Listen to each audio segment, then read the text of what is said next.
Fondy, ktoré spravujú viac ako 100 miliónov dolárov, musia každý kvartál reportovať zmeny v portfóliách.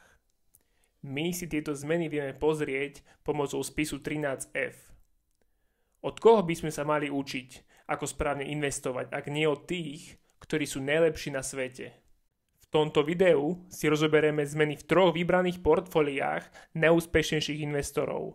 Ešte predtým, ako prejdeme k veci, ak vás zaujíma investovanie a ekonomia, podporte ma sledovaním a zapnite si zvonček, nech ste vždy informovaní o nových videách. Slepé kopírovanie najväčších investorov možno na prvý pohľad vyzerá ako stávka na istotu, no nie je to tak. Za prvé, tieto nákupy sú oneskorené za realitou a predsa cena nákupu je to hlavné, čo ovplyvní celý výsledok. Za druhé, nevieme, akú stratégiu má portfólio manažér vybraného fondu. Ako hovorí jeden z najväčších investorov, Peter Lynch, pri investovaní by ste mali vedieť, čo robíte a prečo to robíte. Preto si pred každou investíciou zhodnoťte všetky riziká, ktoré môžu ovplyvniť výsledok investície. Prvým investorom, ktorého rozoberieme, je Bill Ackman a jeho hedge fond Pershing Square, ktorého možno poznáte kvôli jeho neskutočnému výnosu 9500% za jeden mesiac. Z 27 miliónovej investície dokázal pomocou hedgingových nástrojov vytvoriť 2,6 miliard dolárov. Tento fond má aktuálne len 8 pozícií, ktoré majú hodnotu viac ako 10 miliard amerických dolárov. Najväčšia pozícia je Chipotle, mexická reštaurácia, ktorá je druhá najväčšia sieť reštaurácií za McDonaldom. V 3. kvartáli Bill Ackman predával len jednu čiastočnú pozíciu, a to Lowe's, ktorá pôsobí ako maloobchodný predajca domácich potrieb. Dokupoval firmy ako Hilton, Alphabet alebo Howard Hughes. Hilton má pod správou 3. najväčšiu sieť hotelov na celom svete. Howard Hughes Holding vlastní obytné a polyfunkčné nehnuteľnosti v Spojených štátoch. Ako môžeme vidieť, jeho portfólio je pomerne koncentrované a snaží sa nakupovať pozície v pomerne podobných veľkostiach, keďže jeho 7 pozícií je v percentuálnom pomere od 10 do 16%. Druhé portfólio, ktoré sledujem, pre konzervatívnu časť môjho portfólia je investičný fond Billa a Melindy Gatesových.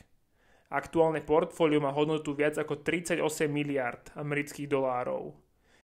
Ich portfólio beriem skôr ako príklad defenzívnejšieho portfólia, lebo majú pomerne veľkú časť práve v aktívach, ktoré sú stabilné, ako napríklad CNI, Canadian National Railways.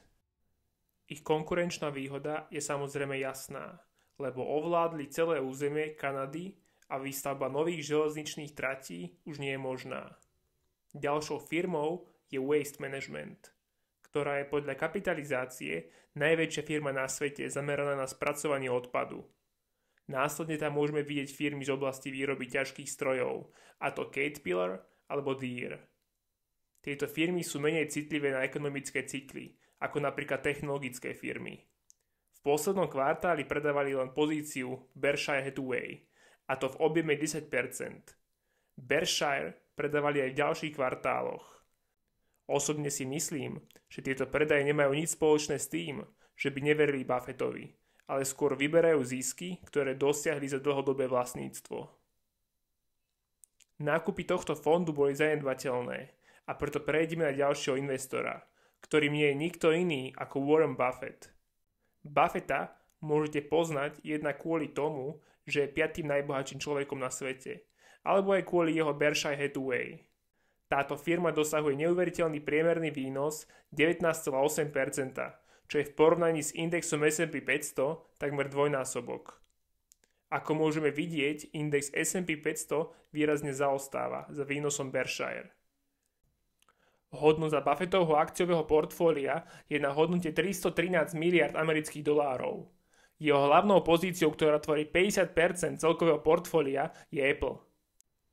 Apple asi netreba predstavovať. Nasledujú firmy ako Bank of America, American Express, Coca-Cola alebo ropní giganti ako Chevron a Occidental Petroleum. Hlavným znakom, ktorý môžeme vidieť v Buffettovom portfóliu, je dĺžka držania akcií. Len pre príklad, akcie Coca-Coly už drží vo svojom portfóliu viac než 32 rokov Wells Fargo 31 rokov alebo American Express 27 rokov. Zaujímavé je, že Buffett predával celkom veľa firiem, ako napríklad 10% z pozície Chevronu alebo následných 15% z Hewitt Packard. Vo veľmi malých objemoch redukoval pozície vo firmách E.ON alebo Amazon. Môže sa zdať, že Buffett začína kumulovať cash a pripravuje sa na potenciálny nákup, keďže jeho voľný cash sa nachádza na hodnote 157 miliárd amerických dolárov.